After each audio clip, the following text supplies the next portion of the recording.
جمله شبها مصطفی بدار بود حال مبارک صباح خوش مبارک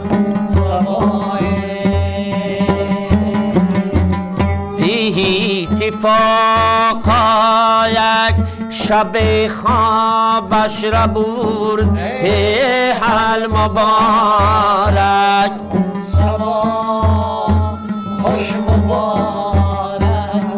صباح رمضان نامه این یک ژانر موسیقی در مردم بدخشان است که ژانر از همه قدیمترین و ملودی که این سرود دارد یعنی با مناجات مانندی دارد و البته از مناجات تفاوت دارد که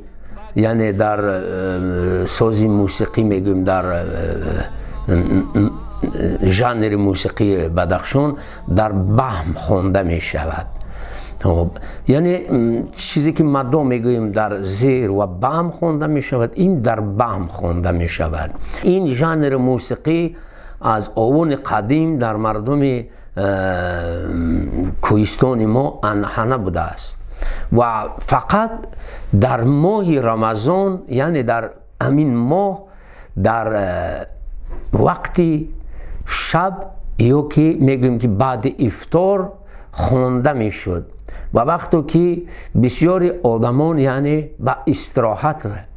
شبانه میرفتند و شخصانی که متصدی به این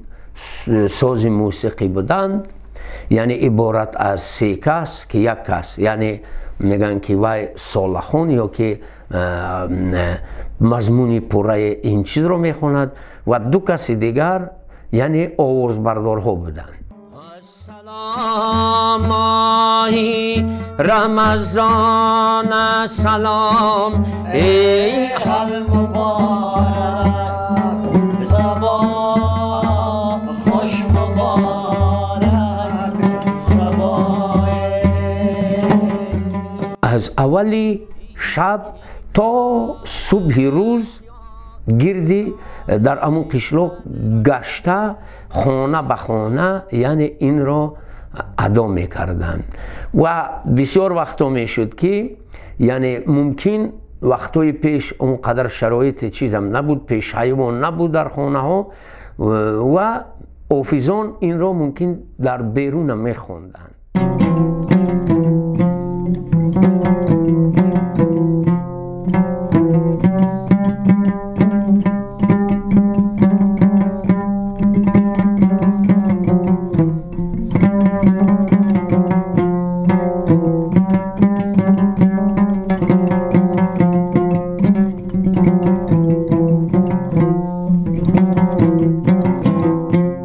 و در اون چیزی که ما بیازی که ما بعضی بیاز کهنه‌ای که ما یافتیم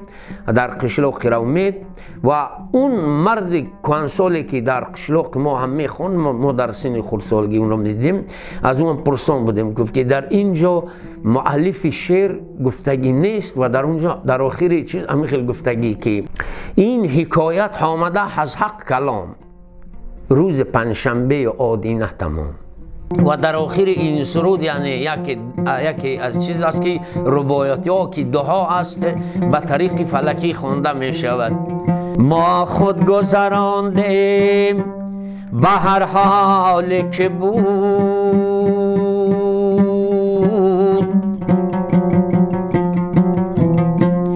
ای بعد از سر ما برهیمتا و ویلا ای